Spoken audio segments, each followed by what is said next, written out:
All right. Are we in? Are we in? It's good. And we're back. Just like that, people. Can you hear me? Wait, trust the process. What's good in the hood? God bless. Yes, we can hear me. Wait. No one's saying it. No one's saying we can hear. Yes, I do. Yes. Boom. Fucking hell. That was a bit long, wasn't it? That was a bit long. Peeps. People. You know what the funny thing is, yeah, about all this shit is I've actually bought all the stuff for the new setup. Like the mic, look at this, the mic's right here. It's right here, look, right here. And I just can't bother to put it all together. So I've got everything. I can't be asked to put it together. Boy, apologies for everyone that I kicked out last week. Fucking went down last week as well. It wasn't going to happen this week. No, sirree. All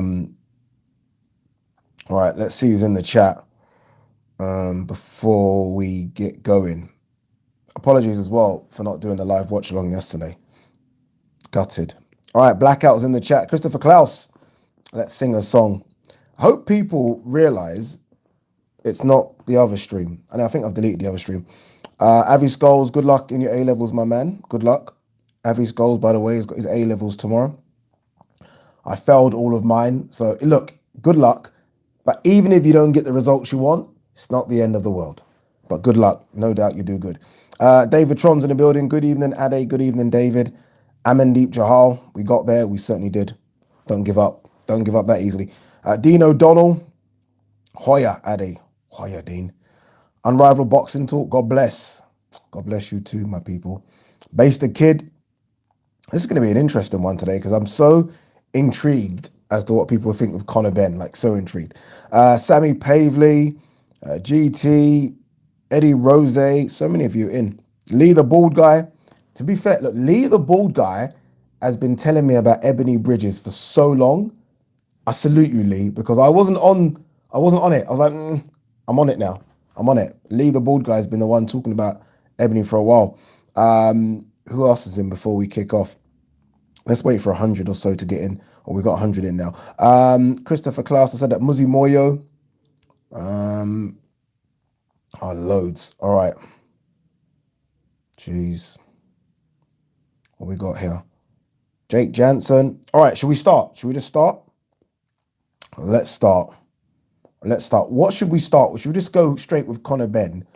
Or should we talk about the females? Let's go Conor Benn. You know what I want? The first thing I want from everyone is for people to put in who they think Conor Benn should fight next. That I'm so intrigued about what people think should be the next step. Because I've been hearing some crazy names like Johnny. What is Johnny? I actually text Johnny Nelson after that nonsense of he should fight Sean Porter. What nonsense. Stop it. Stop. Sean Porter. It would run through Ben. I love Ben. Love him. I'm not stupid though. Sean Porter would run through him. Let's calm down. He beat Sebastian Formella and Samuel Vargas. Let's all deep intake of breath, please. But look, credit to him. I said, you guys have been watching the channel for a while. I've always said that I think Conor Benn's the next superstar just because he's got everything, right? He's got the personality. He's got the name. I mean, he's got a bit of everything, right? He's got the aggression. His interviews are fantastic. I mean, the way he can cut a promo is fucking reminiscent of WWE. And he'll fill out the O2 Arena. I have no doubt his next fight, if there are fans allowed, he gets 20,000 in. Just like that. I don't even know who will fight. I don't think it matters. I think he'll get 20,000. So look, he is the next star. 110%. What's someone HK says Ade, your favorite DMX song? Oh, rest in peace to Dark Man X, man. Favorite DMX song, Ready to Meet Him. Oh, that song's deep. That's on the second album, Ready to Meet Him. It's like he starts by talking to God and then he raps. It's a 7-minute song. Fucking unbelievable. But he's got so many good ones, DMX. Shad. All right. SR20 says Sean Porter would kill Ben. Let's not go too far, but I know what you mean. He would annihilate him. Come on, man. Let's be real. I mean, this is the Sean Porter that gave Errol Spence very good work recently. Not recently, but gave Errol Spence very good work. The Sean Porter that is saying will fight Terence Crawford. Sean Porter is no worse than the fifth best welterweight on the planet. No. Far too experienced, far too aggressive, and can hit a bit as well. So no. Ravit Anud says, is Conor Benn a better personality than Joshua? I don't know. I think some people will resonate a bit more with Conor Benn because he just says what he wants, innit? Like, he literally is not thinking before he talks. He says what he wants, and I think people can fuck with that. I think people are like, okay, well, we can get with that. I love Conor Benn for his interviews personally. Cy H says, I was gobsmacked with Ben last night. Brilliant. The Courtenay fight was the best female fight I've seen. Yeah, we're going to talk about that Shannon Courtenay fight in a minute. What we got? A few more Courtney Bridges scorecards. Sorry, I'm just reading. So many are coming in. All right, so Paul Clayton says either Khan or Brook. It's just not going to happen. Why is, as much as like people are saying Khan is somehow ducking Brook? I mean, sorry, Conor Benn. There's nothing. There's absolutely zero. Well, I say zero. There's a lot of money on the table because it will be pay-per-view. But apart from that, there's nothing for Khan to want to fight him. Khan's going to want to go out fighting a big name, and that, you know, might not even be Brook, but he's going to go out fighting a big name. He gets nothing from fighting Conor Benn. What happens? Okay, he beats Conor Benn. What does everyone say? What will be the thing? Nothing. You'll get no credit. It'll be like, oh, you beat an 18-fight novice with 20 amateur fights. Gets nothing. Broner, interesting, but will never happen. Broner's never going to come over here, and Conor Benn ain't going to go over there to fight him. So as much as it sounds good, ain't going to happen. Shane Mpofu says, Josh Kelly or Avanesian. Josh Kelly's an interesting one, but Josh Kelly needs to come back and have a win. You can't go into the Ben fight off the back of a loss. They were literally trying to build up Ben versus Kelly to be on pay-per-view, fact, for the summer. That was their aim. And it would have been for the European title and this WBA Continental. It isn't that anymore. So if Josh Kelly can get a win, then. But I just think that they really want to do it as a pay-per-view standalone. They don't want to do it as a normal Saturday night fight. Avanesian is the risky one. Oh, okay, someone's got one up here I'm going to read in a minute. Someone's put Mean Machine. That's Kavialaskas, by the way, who fought Terence Crawford. I like that. Stay with me on that one. Avanesian. Risky, you know. That is so risky. Like, honestly, if I had £100, I'd put all the £100 on Avanesian to beat Ben. That's why it's risky, but this is the steps you take. I mean, Ben is calling out these names. So if you want that smoke, but I'll tell you now, Avanesian isn't no Samuel Vargas, you know. Avanesian is a tough fight. Tough fight for Conor Benn. Very tough fight. So is Kavialaskas. Kavialaskas, very tough fight as well. Kavialaskas caused Terence Crawford some problems, you know. He's coming off a win after that Terence Crawford loss. I don't know if they roll the dice with that one, you know. A few more Josh Kelly's. Ugas. Hell no. They won't do that. That's from Khaled. They will never put Ben in with Ugas. What? Yordenis Ugas, world champion. Let's not forget, he's got Manny Pacquiao's belt. He's a world champion right now. No sirree. Adil Shakut, Mickinson for the British title. Has Mickinson got the British title? Is it Jenkins? I know what you mean anyway. This is I mean, there are some decent level British fights for him still, but I think his mindset is bigger than that. I don't think, like, Mickinson didn't even get a mention yesterday, and Mickinson is, 19 or 20-0 with a couple of knockouts. Didn't even get a mention. So I think he's already looked past the likes of Mickinson already. What we got here? Lipnitz is a shout. Just got beat by Ennis. Looked awful. It's Lipnitz, isn't it, as well? He looked awful. He's really a 140 guy. He looked a bit too big and bulky. Ennis's feet, though, were a bit slow last night. We're going to get onto Ennis. Don't get me wrong. I'm not even discrediting Ennis. I can't discredit someone who has 27 fights, 27 wins, 25 knockouts, but he looked a bit slow yesterday. What other ones have we got? Sorry, so many of you coming into the chat right now. Smash the like button, peeps. If you're not too tired to do so, that would be nice of you. Paul Clayton said a good crossover fight with who, Paul? Who are you talking about? Sammy Pavley says Avanesian, but that's dangerous. Problem is, with fighting Vargas, he can't take back steps now. Yeah, I get that. But Vargas has still got 6 defeats on the resume. There are a lot of names in the welterweight division in between sort of that 25 to 15 that he can mix up with. So there's still loads. You know, an interesting name that someone put out there, which I think is super risky, by the way, and I wouldn't even do it, is Benavidez, who Terence Crawford beat. Remember that fight? Good fight, by the way.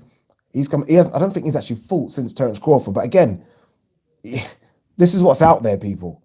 These are the guys that are fringe world level. Or some might say world level, but not top tier world level. So you have the Avanesians, you have the Kavialaskas of the world, you have who else? Benavidez that I just spoke. That's what's in and around the top 15, floating. And right now, Conor Benn's talking about that top 15. That's what's there. Now, no joke. I'm being real here. I would make them comfortable favourites as well over Conor Benn, all 3 of them. So Kavialaskas, Avanesian, and Benavidez. This is the risk. They've got to be careful here. Quinn 40 super chat says, good to see you, bro. You were missed. I was missed yesterday. I'm currently loving Conor. The way he holds himself, his speed and power. His back is huge. It is. He's quite bulky, isn't he? Absolutely loved him talking Spanish at the weigh-in. Fuck me, I was sold. Like when you know what made me laugh? He started speaking Spanish before Samuel Vargas started speaking Spanish. It's almost like, I'm going to speak in your tongue, motherfucker. Let's go. And I was like, whoa, this is good. This is good stuff. Does anyone think the fight was stopped a tad bit too early? Is anyone out there thinking that? Let me know. G-Man Boxing says, Johnny Nelson has just jinxed Conor with that statement yesterday. Up there with Bellew, technically better than Usyk. Yeah, come on, Johnny, man. Like, I always stick up for Johnny. Johnny's called company man Johnny, right? And I always stick up for him because, you know, we got to respect him. I mean, he's a hard man, right? Former champion himself. But some of the nonsense, like, fucking Sean Porter. Come on, man. I will say this though, that there'll be a lot of top welterweights. So not the elite ones. So, you know, not Manny Pacquiao or Spence or Crawford, but the guys just below them that would have looked at that performance because they know Samuel Vargas and would have been like, okay, who's this Conor Benn kid? They wouldn't have taken notice of Conor Benn after the Sebastian Formella fight. Wouldn't have taken notice. But now Samuel Vargas, just because he's known in the States, they'll be like, okay, that's one to watch out for. It's one to watch out for. What we got? Loads of you in here, guys. Thank you so much for all jumping on this live. Let's have a look at who else we've got. Jimmy Cullen says, good evening, Ade. Great night of boxing last night. Conor Benn going right to the top. Yeah. When I think of Conor Benn going right to the top, what I don't mean Conor Benn becoming world champion, by the way. I don't, honestly, because I look at the likes of Virgil Ortiz, young. I look at Boots Ennis, young, and I think that's the future right there. There'll be others, but I don't put Conor on that level, even though they're not that far away in terms of level of opponents they've been fighting. What I mean is Conor going to the level where even if you don't become a world champion, even if you don't win all your fights, you can still be a star over here. You can still do, you know, I always talk about the O2 really because it's a big venue here, but it would still pack that out. So that's what I think of him. I don't think of him as a guy that's going to go on and win world titles. And that's not discrediting him. Because I see who's out there. And I don't see how he beats those guys yet. But we'll see. We'll see how he gets on. I'm not reading that. Someone said something about Prince Philip. I just read it out, didn't I? Ada, your favorite Prince Philip song. You know this thing about, this isn't even the bloody platform to talk about the royals, yeah? But as much as some give them sticks, some don't, some are royalists, some aren't. The Queen's just lost a husband of like 75 years. That's going to be tough for her to take. Michael Poe says, do you think the fight between AJ versus Fury is actually happening? Because it looks like it might be on purpose, all of this. I think it's happening. We're going to get to that, Michael. I think it's happening. Look, you know what it is? I genuinely believe everyone wants it to happen. I know some people don't. I just feel like the money they've been offered by certain site fees maybe isn't enough to cover what everyone wants. I think everyone's been a bit greedy here. I genuinely think everyone is being a bit greedy. Everyone, AJ Fury, and their eyes lit up. And, people might have to take what Frank Warren said, a haircut. Might have to take a haircut because I think everyone's being greedy, and that's the reason the fight's sort of being delayed. Talking of WWE, says Base the Kid, can we big up two black women headlining WrestleMania last night? I didn't see WrestleMania, but if that's the case, that's big. I've not seen WrestleMania. I've just been catching up on all the fights, but I will. You know what it is? It was in front of fans as well, right? WrestleMania. I'm just an old school WrestleMania. I'm kind of old school. I like the Attitude Era. Go back a bit further than that. The era of the likes of Hulk Hogan, Bret the Hitman Hart, the Ultimate Warrior, Jake the Snake Roberts. That's me. This new era, not for me. All right, what we got here now? Alexander Wilson says, who has better potential, Ennis, Virgil Ortiz, or Ben? Oh, Ennis all day long. It's not even close. Ennis's punch selection yesterday. Look, I want to see Ennis take on. I would love to see Ennis versus Ugas. He's been calling that Terence Crawford. That's a step too far, my son. But Ennis's shot selection yesterday and his power in both hands. Ennis is legit. Ennis is legit. Ortiz, I think, is very, very good as well. I think a bit over aggressive, but those two are far, far and away in front of Conor Ben. By the way, like, don't put them in the same bracket. Not yet. Again, I like Conor, but let's rein it in a little bit. We've gone too far. I'll say the names again: Sebastian Formella and Samuel Vargas. Let's all chill. I love him. I get it. We all want to get excited because British boxing is desperate for another star. But I mean, let's chill a bit. Let's chill a bit, please. BP1 says Ben loves a scrap, but that's Sean Porter's thing. He does that at the highest level. This is it. Well said. I don't even have to elaborate on that. Ben loves a scrap, and I think Ben's gonna have to. And the thing is, we didn't see. I wish it went a few more rounds just so we could have seen Ben box a bit. Then I can okay, Samuel showing him a different couple of looks. We didn't see it, but there's no one in the welterweight division today that likes to tear up more than Sean Porter. No one. You want to scrap for 12 rounds? By all means, go and fight Sean Porter. You're not surviving. Ben ain't surviving 12 rounds without Sean Porter. Sean Porter is a dog, who we've seen in with legit, we haven't seen Ben in with anyone like at that level yet. We've seen him with fighters, but not that level. Kell Brook. This is Sean Porter I'm reading out now. Kell Brook, Danny Garcia, Keith Thurman, Errol Spence. Handled himself well in all of them. Even in the losses, handled himself well.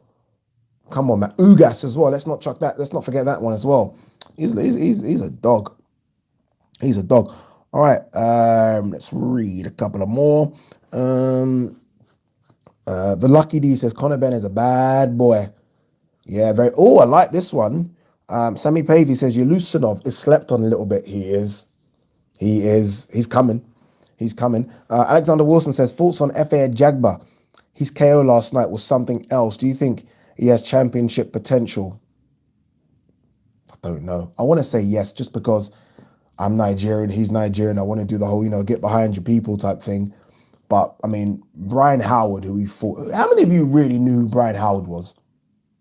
There you go. Brian Howard got knocked out by Sanchez. The guy that I think was like 30, but looks about 50 in his last fight.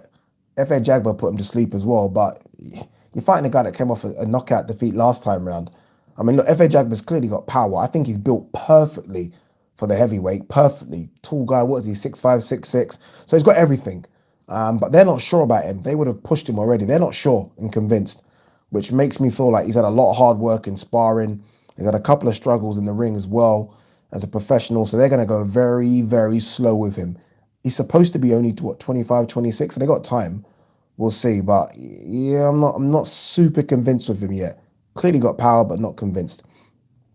Matthew de Souza has got a few names here as to who Conor Benn should fight next. He's got Ugas, no chance, world champion. Benavidez. Boy, Benavidez gave Crawford some work. Benavidez hasn't fought since then. He hasn't got a leg issue or something. Cavi Velasquez, who gave Crawford work as well. Oh, one of them for Ennis. Oh, for Ennis. Yeah. All three very, very good for Ennis. I thought you were saying Conor Benn, but yeah, all three good.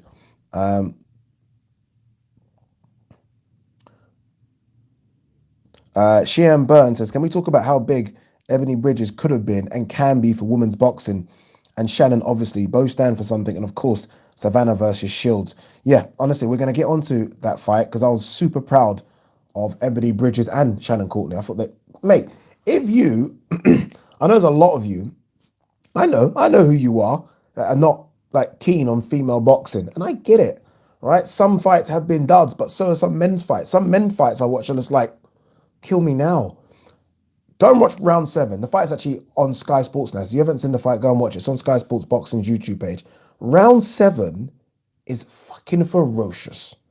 I mean, Bridges' eyes completely swollen.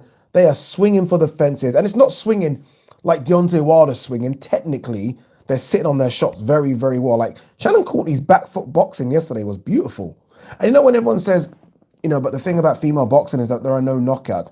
Give them an extra minute towards the end of the round, they'll get their knockouts. Honestly, they'll get their knockouts. There were some times in there where Shannon Courtenay looked like she had Bridges in trouble. The bell saved her. Both females, credit. You can do everything that Ebony did outside the ring, all that chirping and talking, but you've got to go in there and deliver. And she put so many eyes on that fight and she went and delivered. She delivered. That fight was a fight of the night. It was such a great fight. I mean, well, actually, Farouk's fight was pretty good as well, but I thought that was such a good fight. And credit to both. Credit to both.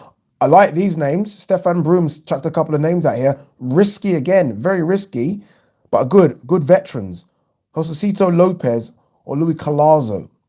Good veterans. I like the Louis Collazo one. Very, very risky Collazo, but I like it. Just because Vargas fought Collazo recently. I think about a year and a bit ago, and it went to split decision. It was close. I like, that's probably the best name in terms of a veteran as well. I like that. I like that a lot.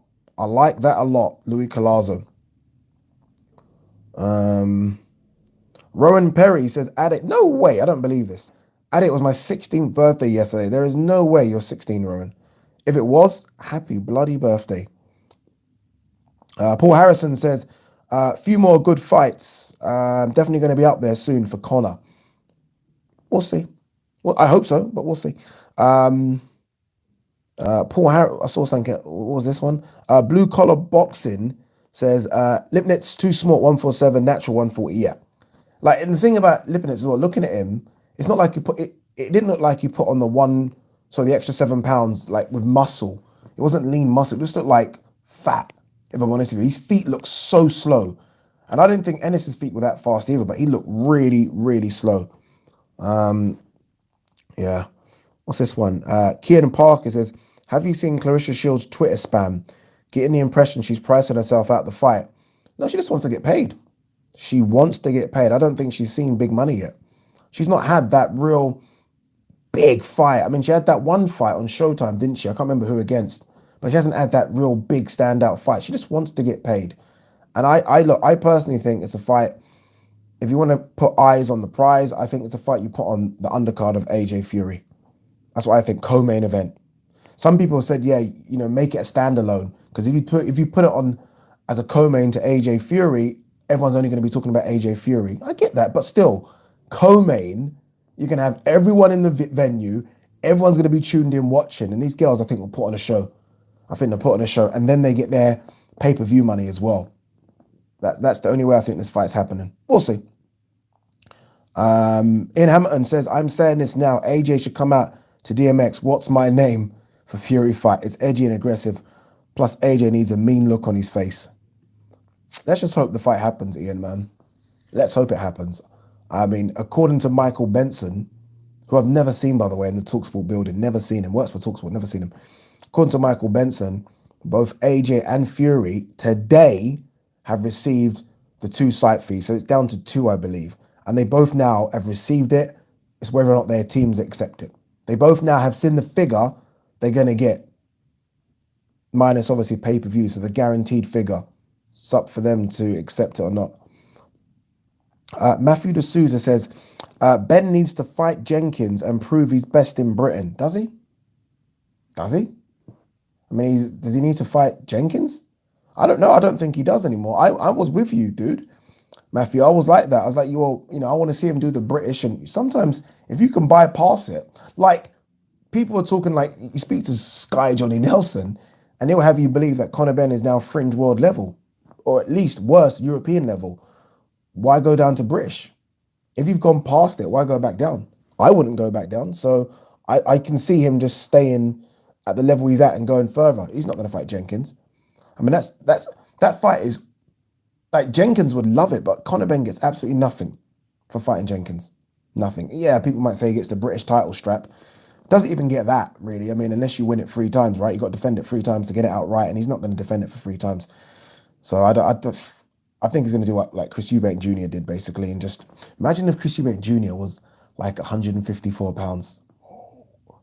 Ben versus Eubank. Imagine that. Imagine the build-up. Imagine the build-up. Fucking hell. Oh, jeez. Good point here from Ishmael Johnston. You won't get a woman fight as co-main on AJ Fury because it's likely happening in the Middle East. Fact. That is so true, and I completely forgot about that. Yusuf Patel says, there's people that still think that Marku will beat Ben. No, he won't. Ben will destroy him. Paul Clayton says, Ade, did Ebony Bridges' eye make you wince? Yeah. That was just awful, wasn't it? And look, credit to her again. I mean, she's as tough as old boots. So she can come in and all the bikini stuff and the lingerie and, highly sexualized, but she can fight. She can really, really fight. So credit to her, man. This is the fight I need to see because a few people were saying this, that Vlasov got robbed in his fight against Joe Smith. I do need to see that. I am doing the Boxing Social podcast tomorrow, so I need to watch that just to get myself updated. I just saw something. Tamid Udin says, hello, Ade from Romford. What's good, brother? It's not too far from me. Romford's about 20 minutes from here. Muzi Moya says, Ben, sorry, would have to fly back for that presser. Yeah, bruh. That'll be mad, wouldn't it? That'll be mad. S. Khan said, July 24th in Saudi Arabia for Joshua Fury. I hope so. I bloody hope so. Matthew De Souza says, Eddie Hearn got his fingers burnt with Ritzman, Cheeseman, and Kelly. He'll be taking no chances with Ben. Yeah, look, his experience, right? The whole team's experience around Ben. The problem is, Ben calls out the names. So look, it's gonna have to be smart matchmaking. I think Vargas was smart matchmaking. I think Formella was very, very smart matchmaking. All he has to do, which is quite smart, is just almost hang on to the coattails of what Ennis is doing and what Virgil Ortiz are doing. Look at who they just recently fought. Take that. And literally start taking all the fighters they fought. And that's kind of all you need to do. What's this? E-machines. I'm going to read it out. Shouldn't, but I'll read it out anyway. Bro, can you please not talk about women's boxing? I don't understand why you're so heavily promoting it. Is Sky pressuring you? Oh, God. Yeah, Sky's... Ade, talk about it on your channel, please. I mean, they're on to me all the time. Ade, you're not talking about it enough. Funny guy. Funny guy. Rooney AMUFC says, yo, Ade, I forgot the 7:30. Nearly tuned in at 8:30. Forgot the 7:30, bro. We started at 7. We started at 7 because we didn't do anything yesterday. So we're doing a double today. We got here. Yeah, that was awful. Boom says, that Savannah Marshall fight was a joke as chief support. Yeah, it was bad. It was bad. I mean, that fighter, though, to be fair, I think she was 5 days. She was like a late replacement, like 5 days, because Savannah Marshall's previous opponent tested positive for COVID. So it was very, very short. Very, very short. I just saw something. Jacob Jacob Gospic, yeah, says, do you think it was right for women's fight to be for the WBA? Both outside the top three, and now both will be ranked higher. Have ops for bigger fights where there's actually world level, being left out. Okay, I understand what you're saying. No, look, let's be honest. Shannon Courtenay versus Ebony Bridges should never have been for a world title. I agree 100%. There are other females out there with better records and more deserving. What can I say? This is boxing. It's not just that. I mean, I've seen some men fight for world titles, right? And get fights they don't deserve. So it's not just a female boxing thing. That's just a boxing thing. I mean, how many times have we seen people just automatically sort of climbing the rankings? It's like, dude, you weren't in the top 15. All of a sudden, I'm looking, you're number 9 because you're fighting for a world title. So boxing's corrupt, and it's still going to be corrupt whether it's men or women in boxing. Christopher Scott says, Hearn doing the work, what's Warren doing? Boy, man, what Warren's doing is making sure that he keeps that BT contract, because I don't know what's going on. I think some of his events have been really poor, really poor recently. Again, just so everyone knows how it works, and I'm sure you guys know how it works, but just to reiterate, Sky pay for that event. You guys understand that, right? So Sky will give Matchroom a check to put on that event yesterday, and that's how all the fighters are paid. Yeah, just so you're clear on how it works. And BT will also give a check to Frank and put on their shows. Like, Frank, here is $500,000 for every show. Yeah. Obviously, BT are paying way less to Frank than what Sky are getting. So Sky are paying Matchroom a very hefty amount of money to put on those shows. So the quality is going to be different, because Matchroom can pay for better fighters on their cards. They can pay for more world title fights on their card. BT just aren't paying Frank the same amount of money. So Frank's cards are very crap, but they're crap because he's not getting the same money. I'm not sticking up for Frank. I'm just saying, like, if it was an equal playing field, so BT were paying $1 million a fight card and Sky were paying $1 million a fight card, you'll see improvements from Frank card. You would. He'll be signing up better fighters. The fights will be better. But right now, it's just like, mate, one's operating in the Premier League, one's operating in a championship. Muzi Moyo says Ben should face Avanesian next. If he wins that, then Me Machine, then Ortiz, Ennis. Slow down. Mr. S said, did you see the tension between Ben and Eddie in the post-fight interview? Signs of differing plans and opinions. I saw a little something. I don't know. I feel like Conor Benn is like his dad. He's just so aggressive.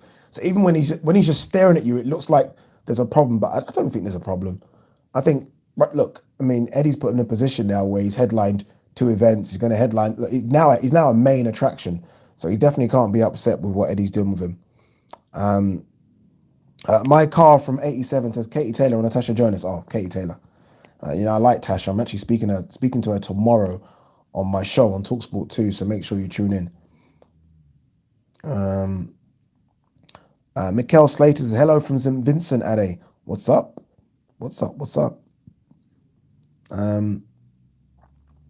Dave Herbert says, Ben did a job on Vargas, but needs a few more years to be on the level of Ennis and Ortiz. Might not ever get on the level of Ennis and Ortiz. That's it.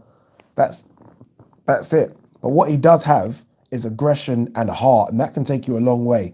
His dad is one of my favorite fighters of all time. His dad wasn't a great boxer. I can say that. His dad wasn't a great boxer, but he got through it on heart and aggression. But when his dad met skillful boxers, he struggled a bit. Chris Eubank fight, first time round, struggled. Michael Watson, struggled. But other fights where it was just a case of, okay, let's have it, he done well. If Conor Benn meets a very skillful boxer, he's going to have a problem. But if he meets guys that are standing and trading, his heart and aggression will take him a long way. Take him a long way. Nick Heyman says there's 333 people in the chat. Oh, 351 now. Smash the like button, people. You know what it is? This chat, there's so many questions that come in. Bez Ender says, let's see Ben versus Florian Marcoux next. Can't see it happening. Can't see it happening. I wouldn't mind it. Can't see it happening. We'll see. Florian Marcoux has got a massive fan base. Crazy Albanian fan base.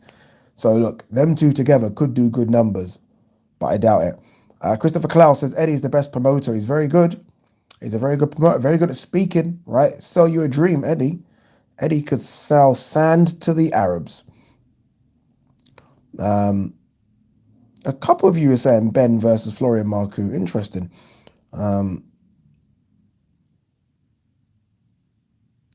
Kean Parker says, look at the difference between Fight Camp and what Frank shows were during the height of the pandemic.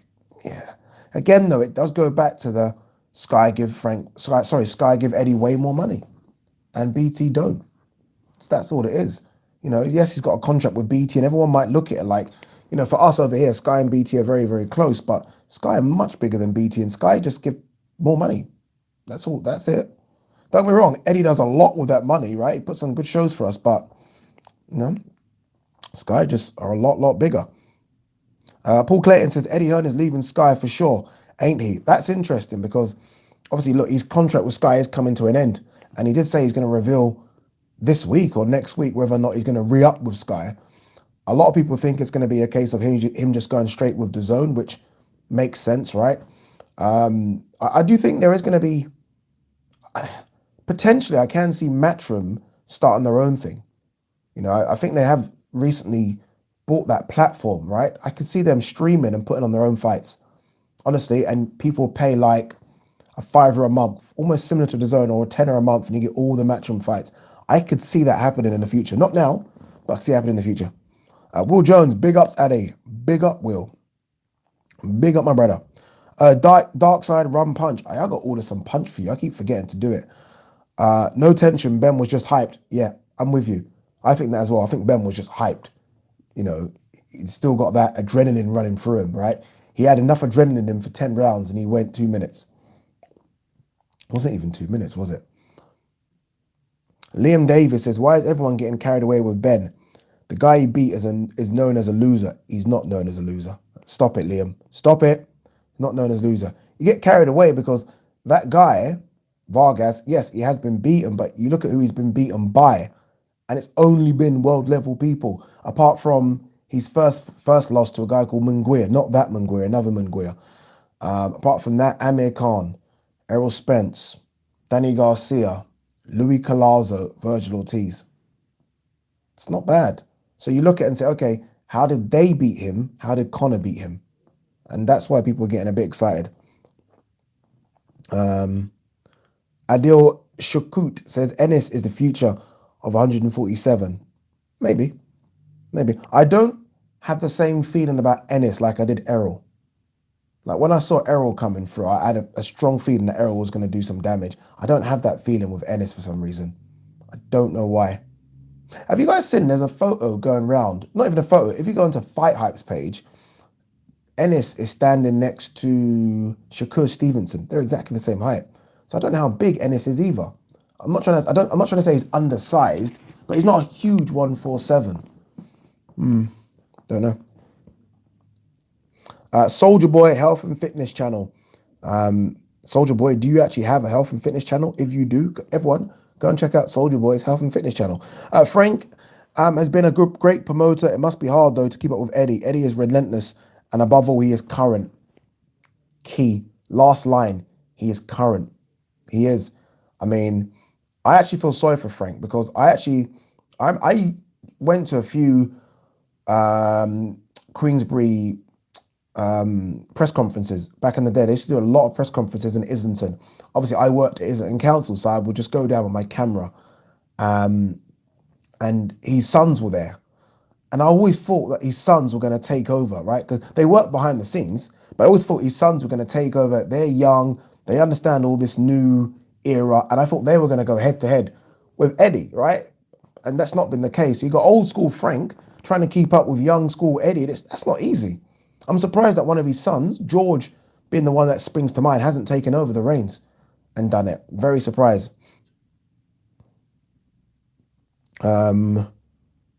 What's this? Rowan Perry says, Ade, you getting back in the gym tomorrow? 1 trillion%. 1 trillion%. Someone talking about Liverpool. I ain't even going there with Liverpool. We're not talking Liverpool. Right, so many questions. Shit, sorry. I'm trying to go back to the ones I've missed. Oh, that's all. I like this one. Fibrillation says, Ade, you know nothing about boxing. Fib, you are kind of right. I know a little bit, just enough.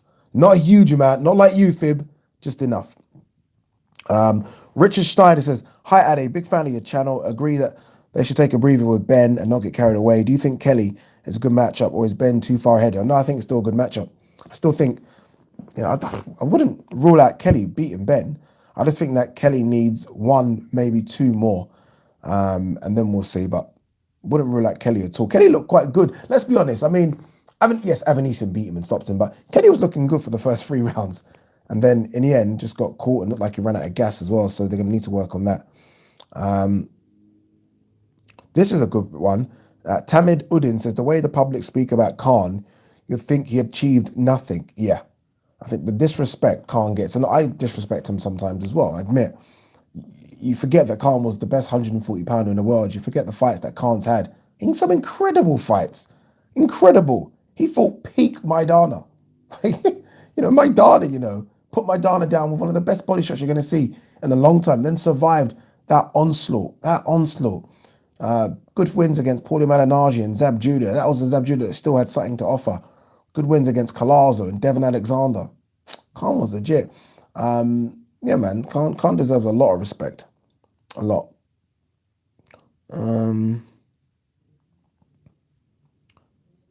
GT says, Savannah Marshall beat Shields. My objective opinion, she's too, I'm thinking you're saying big here, and too skilled. Hey, skilled? I mean, she's big. She ain't more skilled than Clarissa Shields. No siree. Bigger than her? Yes. Strong? Yes. Skilled? Not having that. No way.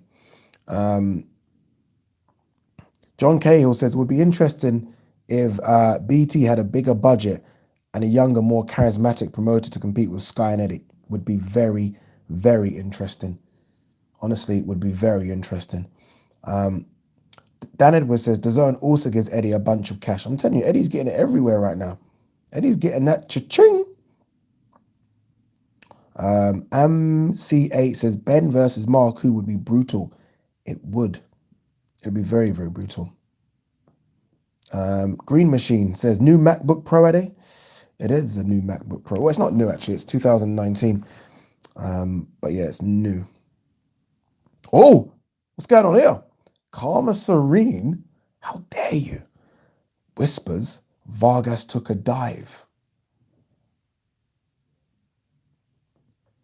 No. Not having that. He got caught with a couple, Karma. What are you? What? No. No. Ali, sorry if I pronounce your name wrong here. Ali Telhouni says, Ben has a lot of charisma, Eddie seeing dollar signs. Potentially. I mean, look, he's seeing nothing yet. There's no return on the investment yet. I mean, this is Eddie that's worked with AJ for the last sort of 5-6 years or longer than that, and now working with Canelo. I think Eddie's seen big dollar signs already. So I don't think he looks at Conor Benn and think, oh, you're going to make, I mean, Eddie's worked with a guy in AJ that has sold out stadiums. Like, understand, stadiums. He's now working with Canelo, who's literally selling out a stadium in the fight against Billy Joe Saunders. What we're hearing, 70,000 tickets sold. So I don't think Eddie's going to be looking at Conor with dollar signs. I think he's going to be thinking, okay, you might set out an arena for me, but that's it. That's it. Eddie's working with the two biggest fighters in the world right now, so he's good. He's good. Ennis, 5'10". No. I went on BoxRec and saw that. He's not 5'10". Go and check that video out, again, of him him next to Shakur Stevenson. He's not 5'10". No, sirree. Nope. What's this? Quinn 40 says, saw a Andy Ruiz interview the other week. Apparently, after AJ lost, he eventually walked into Eddie Reynoso's gym, about 330 pounds. Also, how many Rolexes has Hearn bought for fighters who win a title? It makes me laugh, because look, I mean, buying that Rolex is nice. It's good. They put it on camera. Um, that Rolex chocolate Sky Dweller that Eddie bought Lawrence Okoli, I'd say is about 20 bags, 25 bags, 25 grand. So that's a lot of, don't get me wrong. Look, I'm not saying that's still a lot of money. Fuck me. I mean, I don't have a Rolex, you know what I mean? So it's a lot of money. But I mean, these are fighters. How much did Lawrence Okoli get paid for that Glowacki win? You know, decent six figures.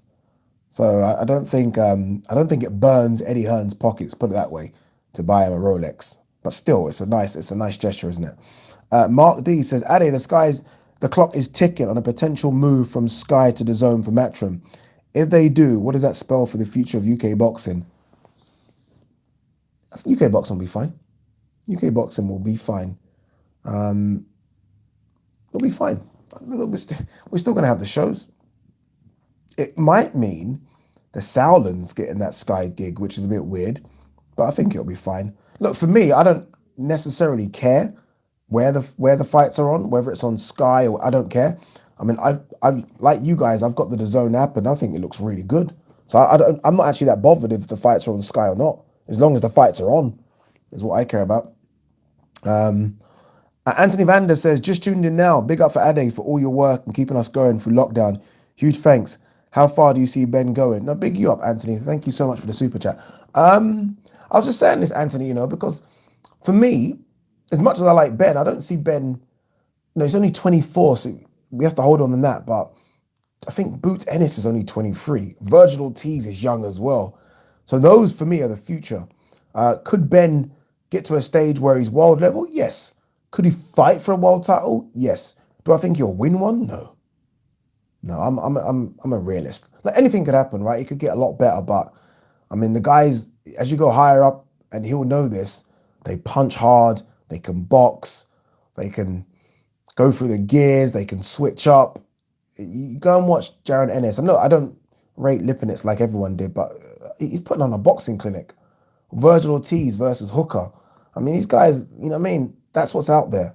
Let alone the top guys, let alone the Spence and the Crawfords, and Furman's still hanging around, and Danny Garcia looks like he might go 147, but he could say 154, but he's still here. And then Sean Porter, Ugas, Kavialaskas, David Avanesian, like the guys just below them, Benavides. Sharks. Shit, someone just said Ortiz is 21. See what I'm saying? 21. Jeez. Quality Shot says, if Khan's name was Hatton, would he get more respect? I don't know. Look, it's not even that. I mean, look at fucking Ricky Hatton's son the other day. He lost, or he won, but looked awful. He got a lot of stick.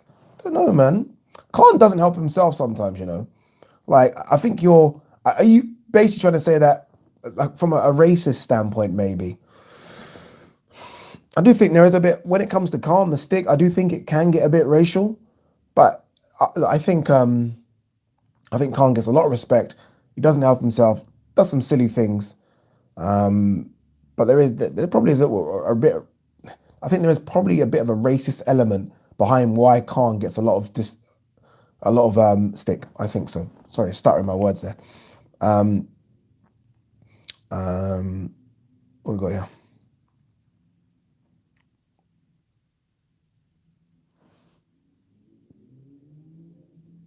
Two six. Amandeep Jahal says MTK Sky partnership incoming. Ooh, don't know about that. I do not know about that, especially now with that Panorama thing and all the heat. If Sky were to sign a deal with MTK, there's going to be a problem. I can't see it happening. There's going to be a fucking problem. That, in fact, that ain't ever happening. I'll tell you that now. Ever happening. S. Morgan says Khan's record is solid. Ridiculously solid. Ridiculously solid. What we got here? Man, all this talk about Khan like he's dead or something. What's going on? This Khan talk.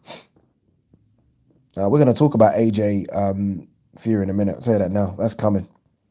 That is coming. Jakov Gospic says thoughts on Campbell Hatton critics. High on pay-per-view. Had doc about him, then to turn to fans for being negative after flat debut, saying he's learning on job. Shouldn't have to pay extra for training wheel fights. I think I kind of understood what you're saying. Look, we are a negative fucking race of people. We like to build people up and then kick them down. Just how it is. He's going to have to get used to it. That's how it is. Ricky Hatton would get 40,000 routinely traveling with him to America, the fans. As soon as he got iced by Manny Pacquiao in that fight, people just turned on him. It's just the way it is. We are a fucking horrible people. We're horrible like that. Campbell Hatton's his first fight. He's a kid. He got tired. Jeez, we are horrible. Shane Bofu says, Ade, if Matchroom leaves Sky, will the casuals move to the zone? I always thought the advantage with Sky is having the football fans who will turn over to watch the boxing. Yeah. I don't know. If I'm honest with you, like, I mean this, I actually don't care where the fights are. Like, if they're on Sky, wherever they are, on the zone, on that Premier app, I just want them to happen. And that's, being honest, I have no interest or care as to where the fights are. If Sky lose it, they lose it. What's this one? Stefan Broom says, most British fans will remember Khan for ducking Brook. I'm talking like 80% of British fans. That move has tarnished his very, very good boxing career resume. Khan underrated. There is a bit of that as well. There's a bit of that. And look, Spencer Fearon said it to him, didn't he? You saw it on that Sky Sports show that he was on. He said, British fans will never forgive you if you don't fight Brook. So there's an element of that as well. There's an element. And then there's also the fact that his biggest fights were in America. That's not Khan's fault, by the way. Like, if the money's over there, go over there and fight. But there is something about that as well. So he didn't have any big fight over here. What was his biggest fight over here? Barrera? I can't remember what his biggest fight was over here. It's almost like he only came back here to rebuild himself, then go to America again. So there's part of that as well. I'm trying to think. What was his biggest fight over here? Someone let me know. I think it might have been Barrera. And that was a washed Barrera as well. Can't remember. Quality Shot says, yeah, well, saying I think because he isn't the stereotypical Brit, maybe he isn't respected as much. Doesn't help himself too at times. Love the channel. You're right. Look, you're right. There's no two ways about it. Like, I fully understand what you're saying. I think it's a bit of both. I think there is the racial side of it, and I think there is a case of he doesn't help himself. Ian Hamilton's gone for the movies already. Ian, you've got into the movie. You're shooting your lot too early, mate. Movie talk is going to be about 10 minutes, but let's go. All right, Ade, simple one. Better sequel, Terminator 2 versus The Dark Knight. Script, direction, action and acting. Which wins the sequel battles here? Terminator 2 all day long. Terminator 2 all day long. Terminator 2 might be the best sequel ever. It's close. I'll tell you what, we are going to continue boxing, by the way. Don't run, everyone. Don't run away. I'll tell you what's close, as in a better 2. Aliens. I loved Alien. Aliens was fucking epic. It might be my movie of choice tonight. Oh, I just saw something very nice. Who said it? I saw someone say, I only created an account to watch this. Have I missed it? I want to read that person's name out. Joe Harley says, only created an account to watch this channel. Doesn't get better than that, boy. Doesn't get better than that.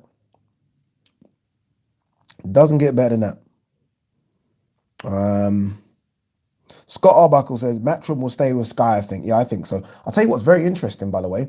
AJ has 1 fight left on his Sky contract. One. Can you imagine how desperate? And look, AJ might re-up with Sky. I don't know. He has 1 fight left, though. Can you imagine how desperate Sky are to make sure that 1 fight is Tyson Fury? Imagine AJ fights someone else and then fights Fury next, and that fight doesn't happen on his Sky contract. Tell you now, he's only got one fight left in his Sky contract. I don't know what that means, but he's got one fight left. What we got here? Scott Arbach. Oh, I do love this community. I do love it. It does make me laugh. Ade, come on. Who is the H in Line of Duty? I do not know, but I'm telling you now, at 9 o'clock, you know where I'm going to be. Shine Burn says, did you get your new mic sorted? Actually, Ade, I didn't. It's here. If you just joined in, this is the new mic. So this is the Shure SMB7. It's on a really good stand as well. I bought it on this like Rode Pro. So I've got everything. I just didn't get it set up. So it needs to be plugged in. Literally, I've got everything here, but I'm just too lazy to get it done. Too lazy to get it done.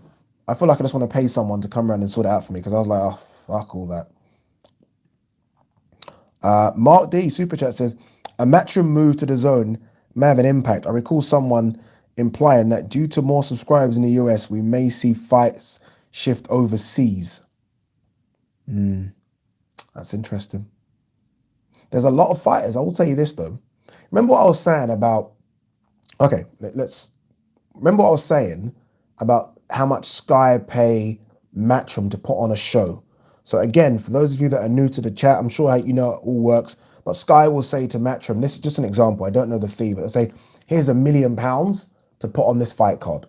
That's how it works, people, right? Now, the Zone are doing way more. The Zone are literally saying to Matchroom, here's 4 million to put on a show. That's the difference in between Sky and the Zone. The Zone are literally blowing Sky out of the water. So what's happening here, not 100%, but what's happening here is that a lot of the fighters in the UK know this. They now want to fight on the Matchroom shows on the Zone in America because they know the pot of gold is bigger and they're going to get paid a bit more. So it's causing a bit of a problem. It's causing a bit of a problem. Don't know what this means for Sky. Sky might have to up their money a little bit. Thought I'd just tell you that. Most of you guys know that anyway. Israel says Khan should retire and get out of this damn sport. There's no pleasing certain people. Also, he's well past it now. Yeah, he's well past it, but there's still a couple of fun fights that he could have. It must be so difficult, yeah, to get out of this sport when, you know, there's still potentially 5 million on the table. That must be hard. Like, Khan must know. Like, Khan's not stupid. You know, Khan knows he's not the Khan of 10 years ago. He knows he's still fast, but he's not as rapid. He knows he's maybe, you know, a bit shy of throwing hands. Like, I think fighters, like I remember Shane Mosley towards the end was so jittery, didn't want to throw his hands. That's a bit like Khan now. Khan knows his chin isn't the best, but he also knows there's 5 million on the table. That must be difficult. That must be difficult. Oh, that's good one here. Good thing here. John Cahill says, Tony Sims needs a big shout out. Cheeseman and Ben with career best wins recently. Reckon Richards looks good against Bivol, but ultimately falls short. I'm with you on the first sentence. First sentence, sold. Second sentence, no, unfortunately not. I'm a massive, massive Richards fan, but I'm telling you now, Dimitri Bivol is a killer. Killer. Let's not forget as well, Richards is kind of career super middle. And yes, he's been fighting at light heavy for the last few years, but he's naturally a super middle. He's in trouble. He is in trouble. What we got here? Prophet Ascending said Khan always had delusions of being a huge US draw. I don't know about delusions. I mean, Khan done some good numbers. Maybe not crazy numbers, but done some good numbers. You know, Khan was that close to the Floyd fight, you know. When it was Maidana, that should have been Khan. I remember Floyd done like a vote saying, who should I fight next? Because there really wasn't anyone out there, and Khan topped the voting list. It should have been Khan versus Mayweather. You know, it's a shame. Shame. Mike Henry says, was everyone at Sky mandated not to mention Avanesian? That doesn't work. That doesn't happen, you know. That does not happen. Sky will not tell you what to say. That doesn't happen. Oh, someone's beat me. Someone has beat me. Someone has just said Godfather 2 is the best, like, 2. You, sir, are correct. Who said that? You, sir, are correct. Whoever said that, you're correct. I need to find you. Someone said Godfather 2. You are correct. I can't see it. Can't see it. Anthony Vander says the power loading scene in Aliens is mad. Sigourney Weaver is Sigourney Weaver in Aliens was a madman. Sorry, mad woman. What a film. What a film. I'll tell you what also was a bit good. Bit over the top in terms of CGI. Matrix 2. What was it? Matrix Reloaded. That was good.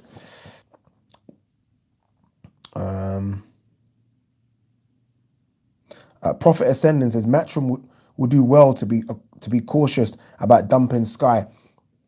Facts. Like Sky as institution. Sky have been around for years. You don't fuck about with that. Like DAZN are good and DAZN are chucking money. I mean, that shit isn't rock solid guaranteed to continue forever. I mean, look, DAZN are doing really good things right now. You don't do that. The grass isn't always greener. Matchroom need to be careful. Sammy Pavley says, I don't like DAZN commentary, much prefer Sky, so I beg they improve it if Matchroom don't sign again with Sky, yeah? Tab says, Ade without a whiskey, shocked. Gym's open tomorrow. Gym's open tomorrow. My days of doing nonsense is over. All right, should we talk about, so many questions coming in. Guys, I'm loving this right now. Smash the like button. Only 121 likes. 5 dislikes? How dare you? How dare you? I pray to God, by the way, that Ben Askren folds Jake Paul on the weekend. I'm actually upset with myself for wanting to watch that fight. I want to watch it. So, like, Jake Paul has done his job. He's now got me fully invested in that fight. It's smart. He's a good promoter. Like, I now want to see it desperately. I want Ben Askren to destroy him, but I don't think he will. I think Jake Paul's going to knock him out. It's going to happen. Stefan Broom says, I love the DAZN app. What you get for the money, $1.99 a month, is incredible. Yeah, incredible value. It really is. I don't know if you guys have got the DAZN app, but it really, really is good. It really is good. Anthony Vander says, I see Khan in the Veterans League in 10 years fighting Zab. He loves the money. Agree with you. Khan's the kind of person that I think might go on a bit too long. I hope he doesn't, but I've got a feeling that happens with Khan. Feeling that happens. I saw someone say, what am I training next? Or first workout in the gym. First workout in the gym for me is going to be cardio and legs. Let me tell you something, yeah? I've put on so much fat around my belly. It's crazy. And I actually feel it. That's why it's quite good that this is covering it. And that's why I've been wearing hoodies. I've been eating so much shit recently. So much shit. G-Man in the building. What's G-Man saying? Smash the like button, lads. Yeah, can you please smash the fucking like button? I don't even know what it means, but smash it, please. Christopher Scott says, would Adam Smith jump ship to DAZN? No. Adam Smith's the head of Sky Sports Boxing now. So he's got a very, very cushy job. Kean Parker says, ESPN is the best commentator in my opinion.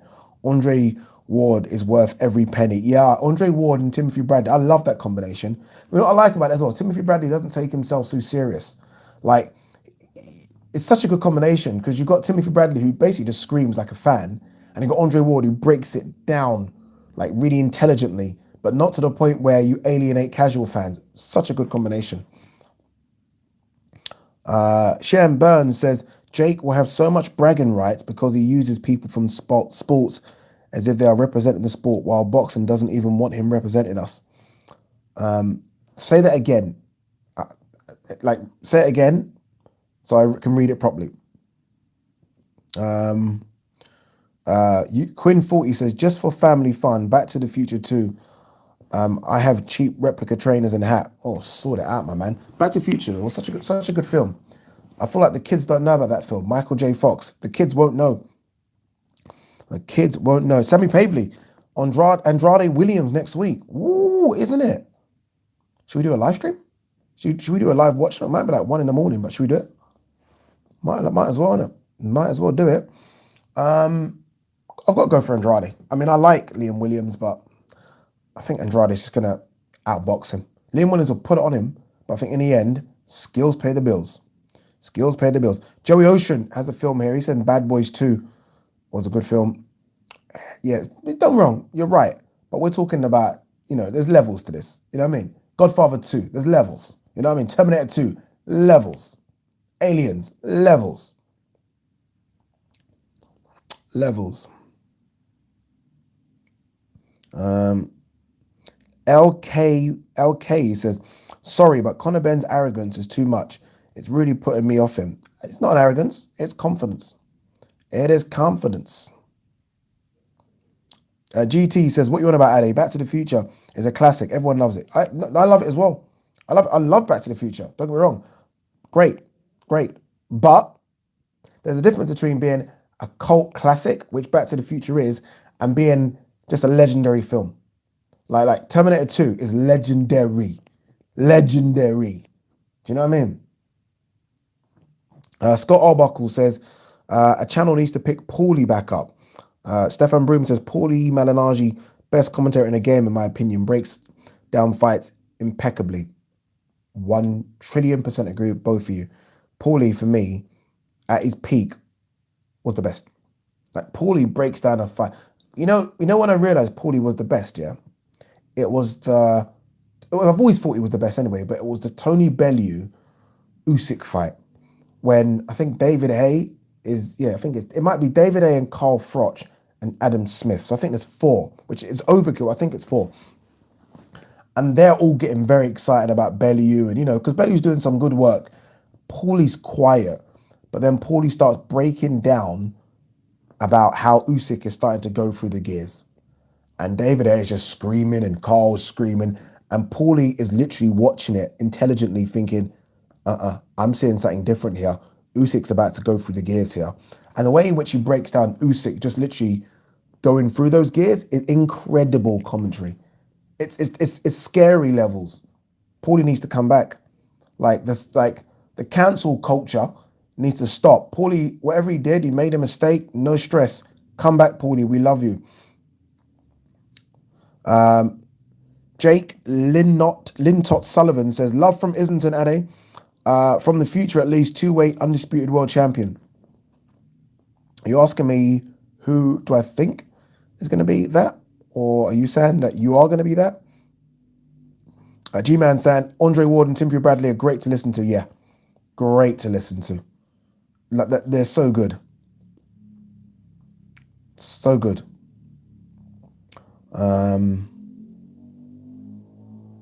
Jeez.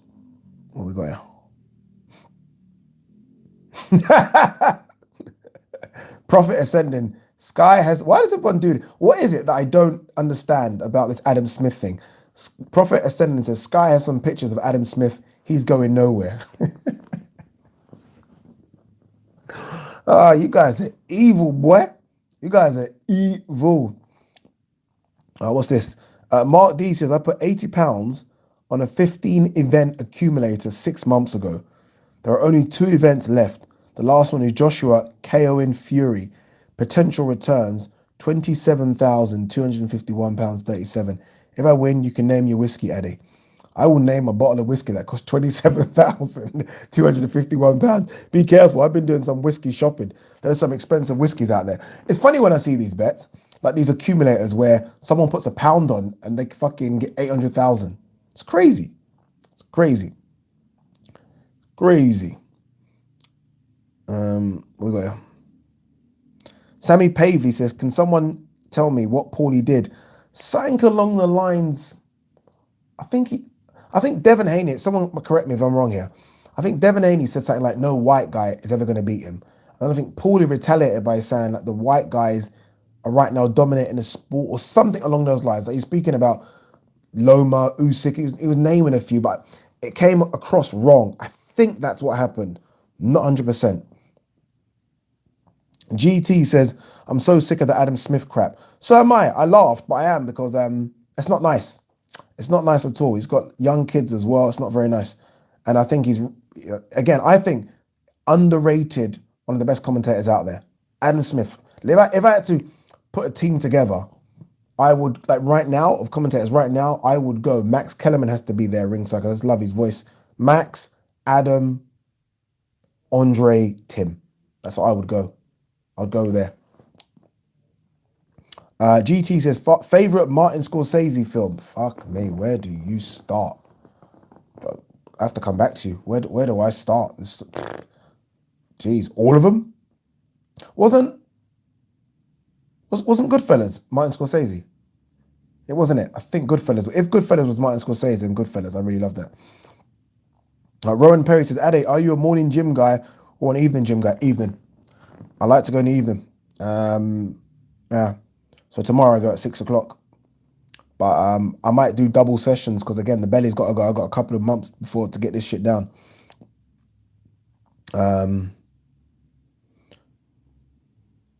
Oh, I like this one. This is quite good because I think I might agree with you here, Prav. Adam Smith is an Ian Dark wannabe. You know what? Ian Dark was fantastic for me. I don't know how he got cancelled. I thought Ian Dark was unbelievable. Oh, wait a minute. We're talking film. Are we talking films now? What's going on? A couple people here said Casino.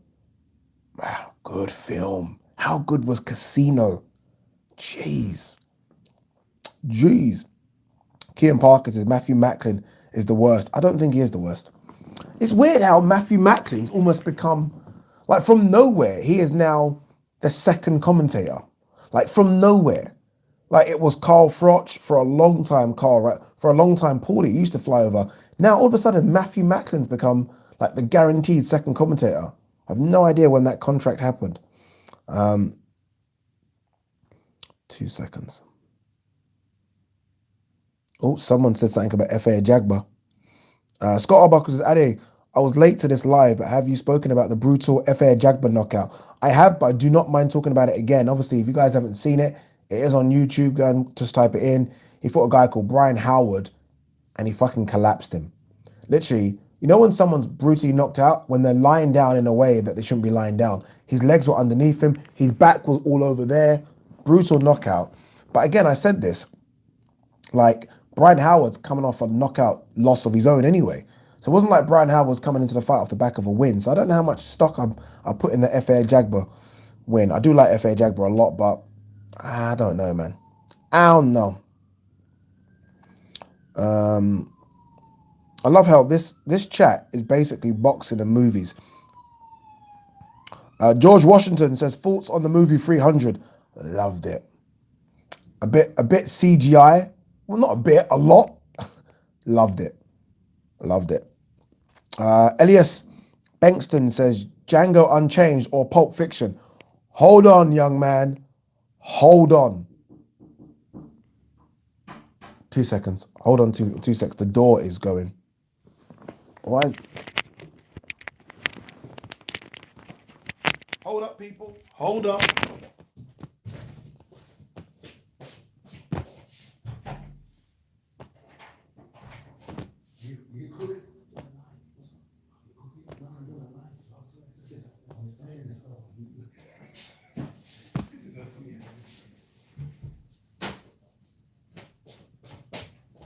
We're back. We are back. Sorry, peeps. All right, we'll go. It's weird how when I go, rest in peace. All right, wait, what we got here? The MTK cartel. All right, one second. Let's go back. Look at you guys. Adam Smith at the door.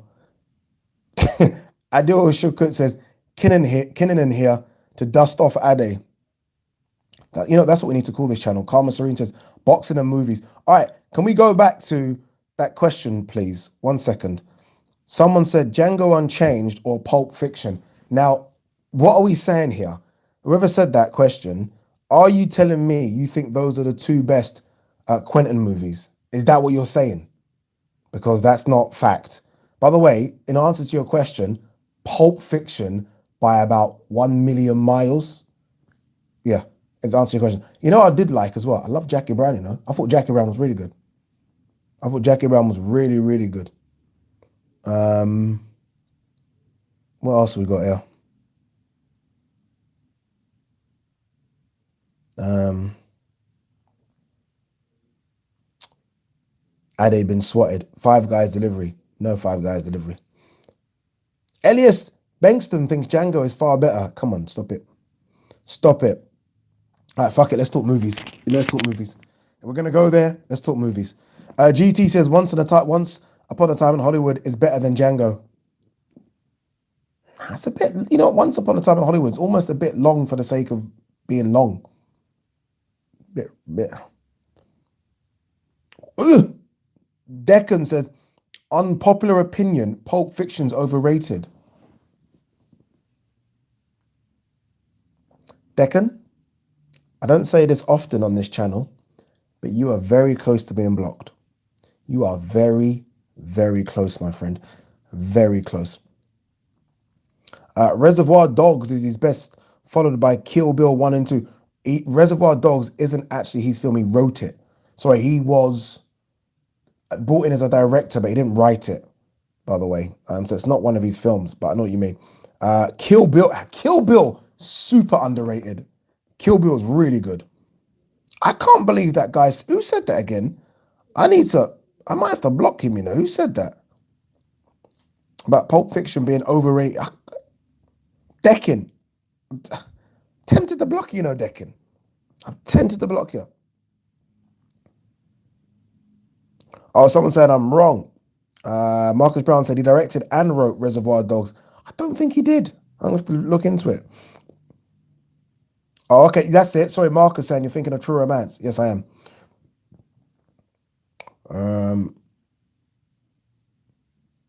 My Car from 87 says your favorite comic book movie. Yeah, it's not really a comic book movie personally, if I'm honest with you. I watch them all, but ain't really that. Deccan says you can't block a fellow Nigerian. Oh, no, you're Nigerian. You're staying on. You're staying on. You're Nigerian, so you're all right. From Dusk Till Dawn. I kind of like Dusk Till Dawn. That's George Clooney run, right? I liked it a bit. When I watch it now, this looks so silly, but I did like it a bit.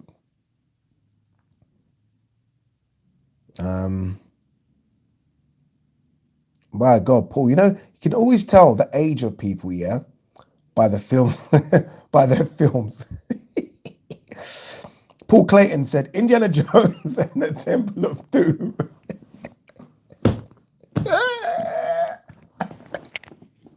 Oh, I love it. I love it. You know what, yeah? Paul,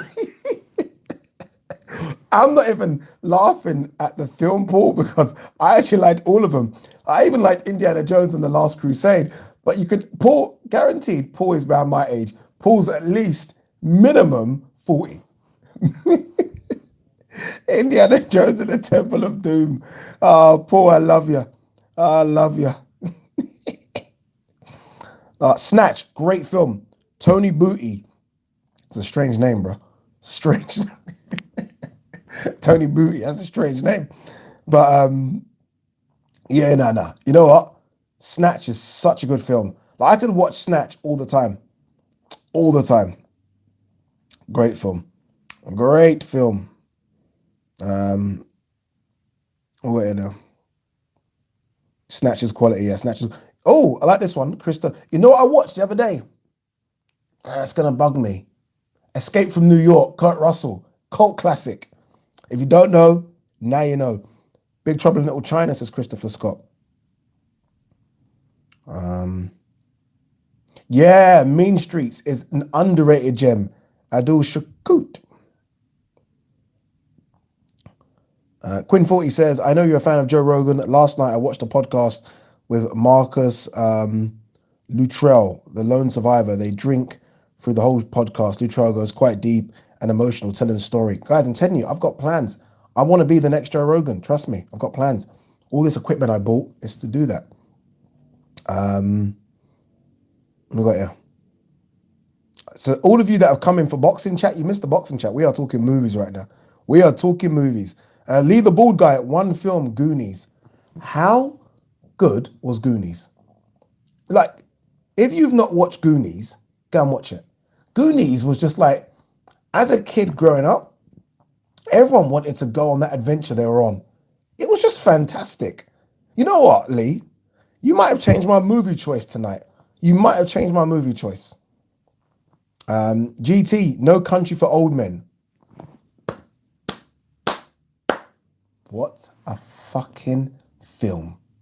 And you know how good it is because it won Oscars. It won Oscars. What a film.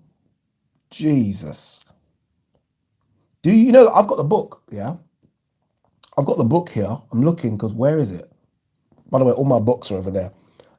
And the ending, I don't want to give it away because in the ending of the movie, you don't know if he kills his wife or not. You don't know. He comes out of the house, then gets knocked over by the car. Sorry, gets hit by the car. You don't know. But there it is. And the book's by a guy called Cormac McCarthy. In the book, you know if he kills the wife. I'm not going to reveal it, but you know.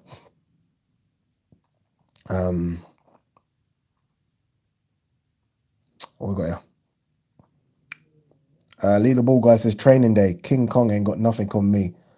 Mate, not many actors have got anything on Denzel Washington. It's so, like, I was bored, so I was watching, because I do get bored a lot. I was watching the making of it, and just seeing it was incredible. Like, just watching the making of it and how Denzel Washington just switched into character. Denzel Washington is legit, man. Is legit. So many of you getting in your films. Midnight Run, good movie. Schindler's List was a masterpiece, says Christopher Klaus. A masterpiece. I don't know how these directors even think of things like that. I saw something from Karma. What's Karma, Sam? What's Karma, Sam? I think it's gone. Shit, too many movies coming in. Karma, send it again. I do apologize. I can't find it anymore. All right, guys, what's the time? All right, 5 more minutes. 5 more minutes. What other movies you talking about here? Crouching Tiger, Hidden Dragon. Oh, Hero. Okay, I can see what kind of films you like. You know the thing about them films, yeah? It's just a bit too much on the strings for me. A bit too much fucking walking on water, climbing on top of roofs. I love it. It's a bit too much sometimes, though. I like fight scenes that are a bit more realistic, but I'm not dissing it. Oh, I watched this last night. Mr. Aaron Clark, Over the Top, in my top 10 arm wrestling movies. Top 10? I didn't know there was 10 arm wrestling movies. Basically, Over the Top, Sylvester Stallone, arm wrestling movie where he wears his hat and he turns it back. And once he turns that hat back, you know it's real deal. There are some real arm wrestlers in there, by the way. There's a footage in that film of a guy having an arm wrestle and his arm breaking off. That really happened. His arm broke. It's quite brutal. But I watched it last night, bruv.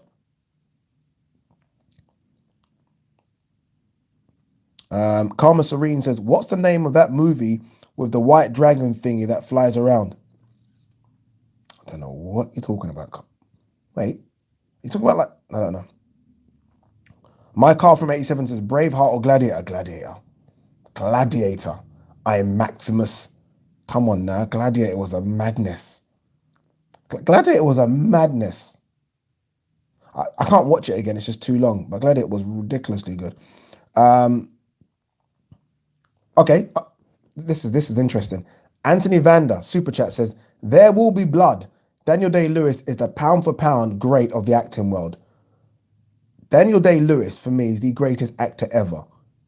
That's just my opinion. Obviously, there are the greats, right? Jack Nicholson, Robert De Niro, Al Pacino, Denzel, so many greats. That isn't his best movie, though. For me, his best acting role, for me, and I could be wrong here, was Gangs of New York.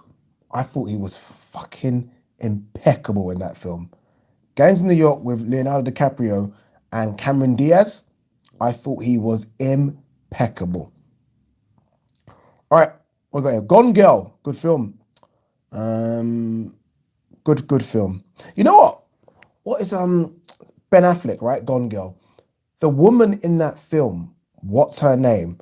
There's a film about her on, I think it might be on Netflix, that no one seems to be talking about. That it's such a good film.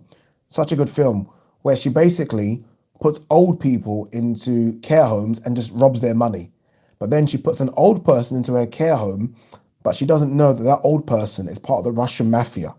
Good film. Go and watch it if you can.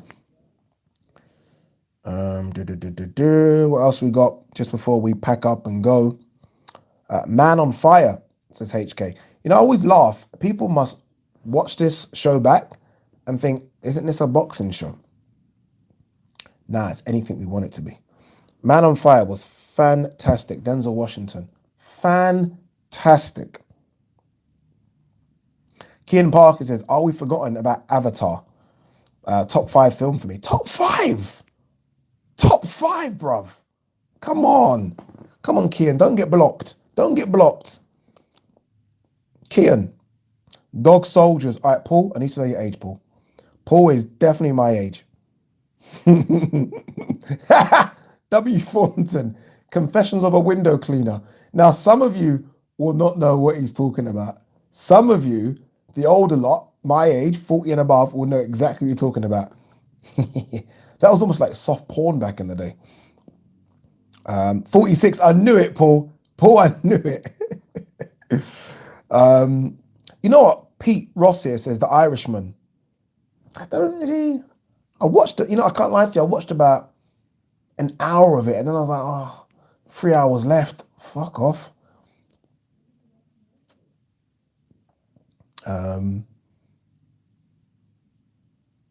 AMC8 said he's going to paint his masterpiece. Yes. Nick Harmer laughing at the Confessions films. Only a few will know about us, mate. 28 days later, good shout. 28 weeks later as well was the number 2 of it, right? You know what I did like? And I think they're bringing out a number 2, but there was a problem with it. Brad Pitt's World War Z, where it's the alien, or sorry, what are they called? Zombie type film. Very good. Very good. Cy H says 28 days later is awesome. Lee the Ball Guy says Christian Bale was a modern day Daniel Day-Lewis. Yeah, method actor. He takes it to the extreme, where he stays in character even when they stop filming. Very good actor. 7. This is why I love this chat. I love this. I love this chat. 7 was such a good film. Morgan Freeman, Brad Pitt. In fact, I would go as far as saying, and this is going to be controversial, people, I would go as far as saying 7 might have the best ending I've ever seen in any film ever. I've said it. I just said it. I've said it. Name me a better ending of a film. Name me a better ending to a film than 7, where the bad guy wins. You know, it's normally like, it's like in films, the bad guys rarely win. Like, they've always got to be a hero. 7, the bad guy actually won.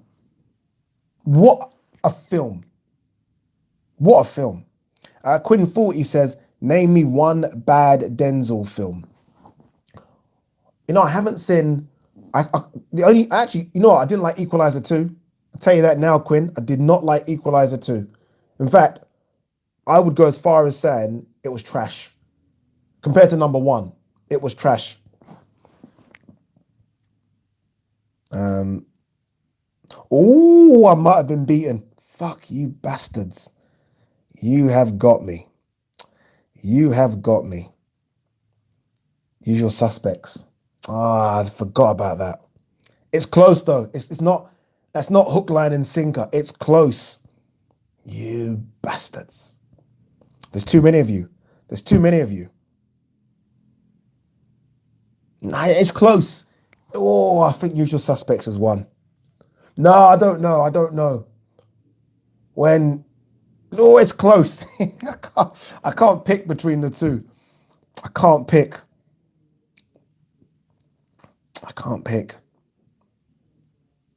Fight Club is a better ending. No, it isn't, Black Magic. You are close to getting blocked for that nonsense. Sixth Sense. You fucking hell. I have got some movie buffs on here, ain't I? Another close one, innit? Bump of K says, if you ain't already watched 7, what the fuck are you doing with your life? You're correct. You are correct. You know what, though?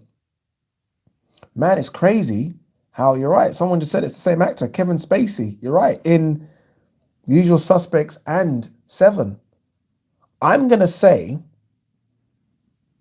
Usual Suspects, the best ending ever. I've changed my mind. I've just changed. You won. Usual Suspects is the best ending ever. Yeah, great ending. Great ending. I was going to go, but I'm staying on the chat now. Garcia Boxing versus the World. Super Chat says, cheers, brother. Cheers, my man. I haven't got a drink. He's put a drink emoji there. I wish I had a drink, but we're being good now. Gym starts tomorrow, people.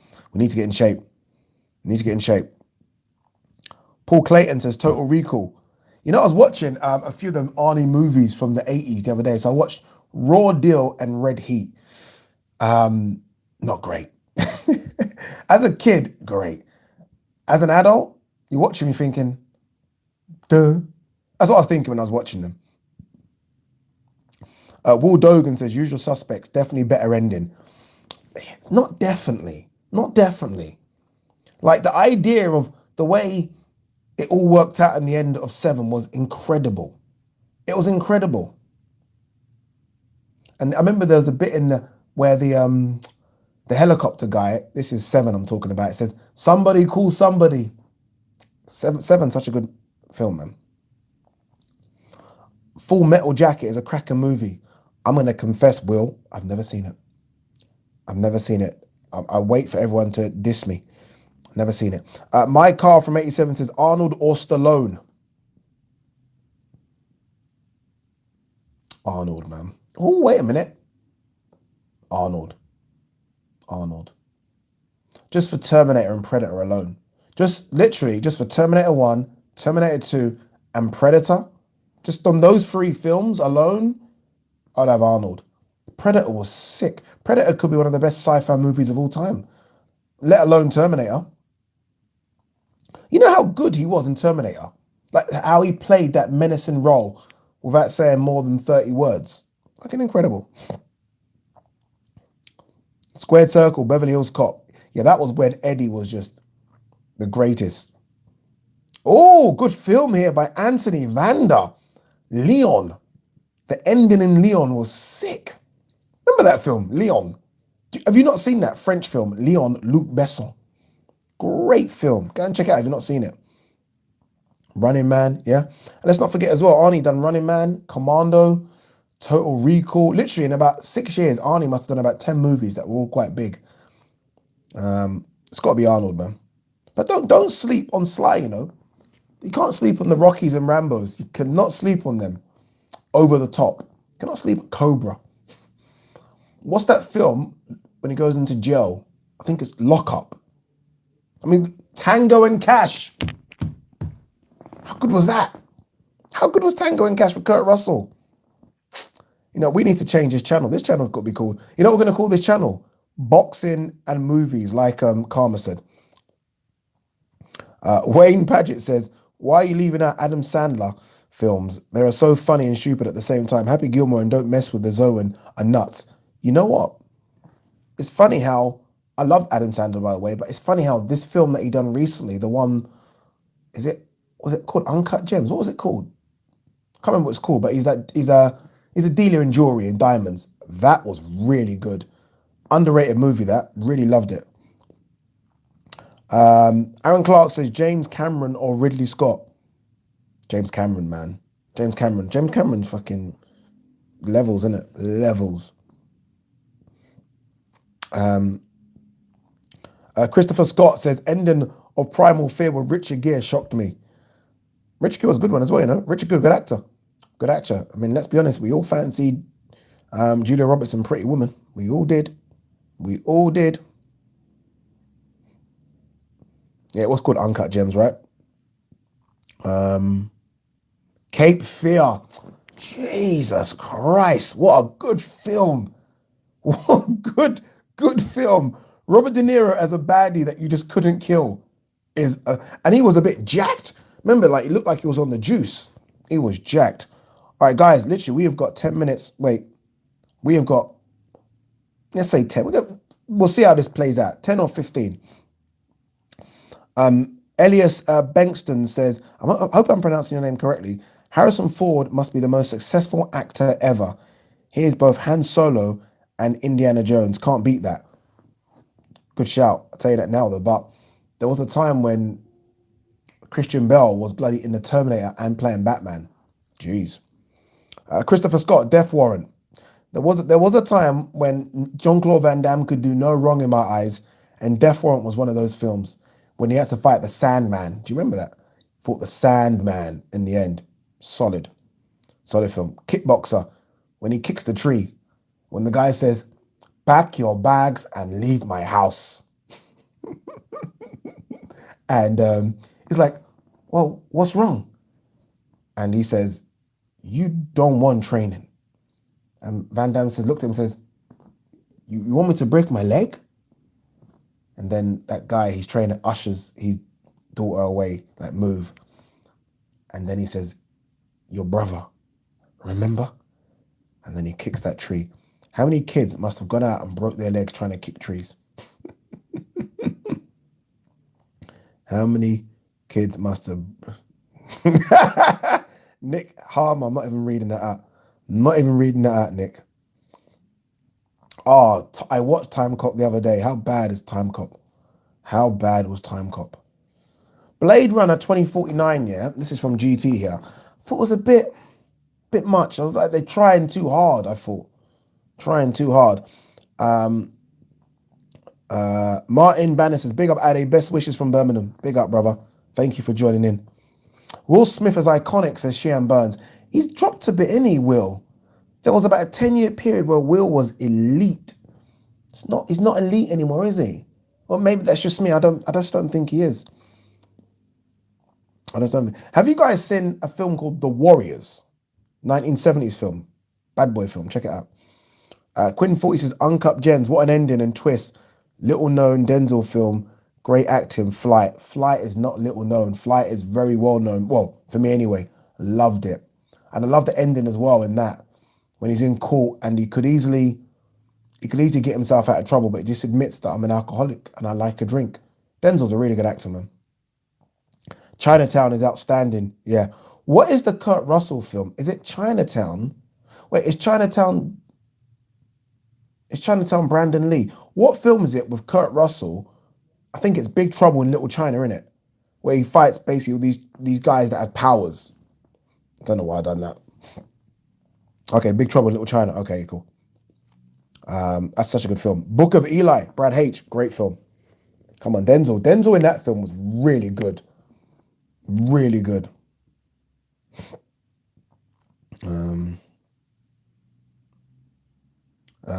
Best actress. Tough question. Tough question. I'll tell you who I thought his acting was really, really good. Tina Turner biopic with Lawrence Fishburne. I can't remember. How can I fucking forget her name? Black woman who played Tina Turner. That role alone was one of the greatest performances I've ever seen. I can't remember her name. It's fucking killing me. I don't remember her name. So good. So good.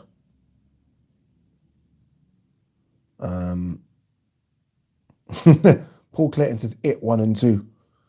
Denzel in America. That's it. Angela Bassett. That performance, yeah. That performance was incredible. Incredible. How she didn't win the Oscar for that, I have no idea. Charles Keith says Equalizer 2 was excellent. Charles, you're getting blocked. You're getting blocked for that nonsense, Charles. I'm going to mute you for 10 seconds. It was not. Equalizer 2 was awful. Especially when you compare it to Equalizer 1. Equalizer was fucking great. Psycho is a classic. It is a classic. Oh, Lee King Anos, you're right. Not a film, but Lupin is a wicked TV series. It is. I really do like that. I don't know if you guys are watching it. Lupin, it's a French TV series. Very, very good. Johnny Depp in Blow. I love you guys. Jeez. And this is from EBZ Slap. Johnny Depp in Blow is so good. Penelope Cruz is in that as well, right? Really good. You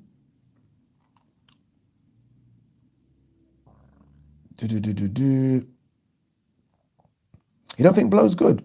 GT saying Blow ain't that good. Blow's good, man. What are you talking about? Hilarious as Sigourney in the Alien movies. They got a bit silly, we have to be honest with you, but Alien and Aliens, unbelievable. Unbelievable. Like, Alien, for the older people, you never thought it could be beaten. Then they did Aliens, and I was like, this is incredible. I actually thought Alien, like, incredible. Incredible. And that was Aliens, I'm pretty sure as well. So correct me if I'm wrong, people. I'm pretty sure Aliens was James Cameron as well. So he had literally Terminator and Aliens. He produced those back to back. Incredible. And you know what's funny as well, yeah? You know, like, there's a lot of talk about sort of strong female characters. Like, you forget that the characters in Aliens and Terminator are females. Like, they're the lead characters. Strong roles as well. Strong roles. So maybe he had a thing in these films about making females the lead roles because they were strong roles, both of them. What we got here?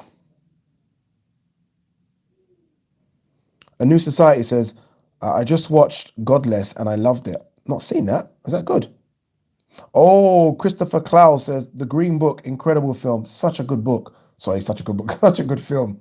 Really do like that film. That guy is playing, he's doing Blade. He's doing Blade, that guy, the black guy. I can't remember his name. He's got a really difficult name to pronounce, but he's doing Blade. He actually put a photo of it up on his Instagram page, and he looks exactly like Wesley Snipes did. Exactly the same.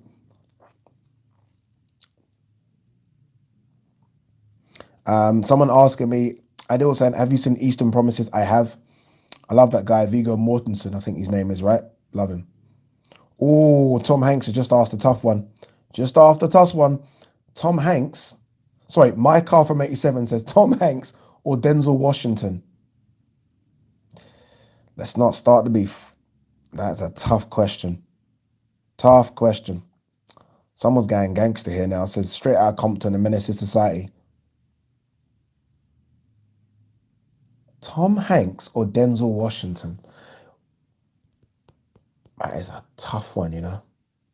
Both of them elite level actors. Have they ever been in a film together? Can't think. There's one Tom Hanks film, I think it's Road to Perdition or Perdition or Perdition. So good. So good. And Daniel Craig is in it. Daniel Craig is the baddie, or kind of the baddie in it. All right, guys, what's the time?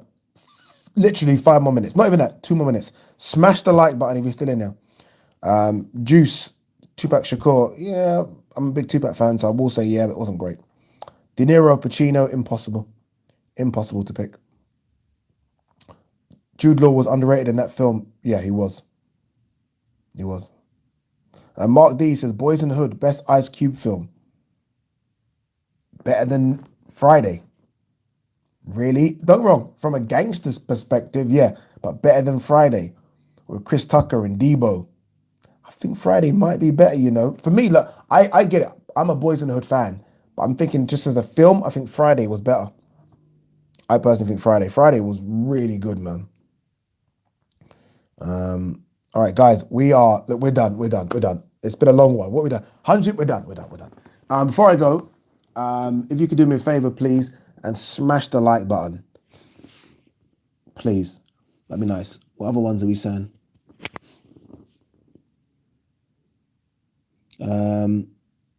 Okay, what's this? Lee King Anos says, Ade, I'd really recommend Lee Hain, French film about the projects, inspired partially by Spike Lee. I might have to watch that. Oh, A New Society says New Jack City. Yeah. It's weird because we always talk about Boys in the Hood and Menace to Society. New Jack City has to be up there, one of those best gangster films. Really good. Karma Serene says, I don't see any belly. It's a baggy hoodie, Karma. It's a baggy hoodie. But don't get me wrong, it's not as bad as I make it out to be.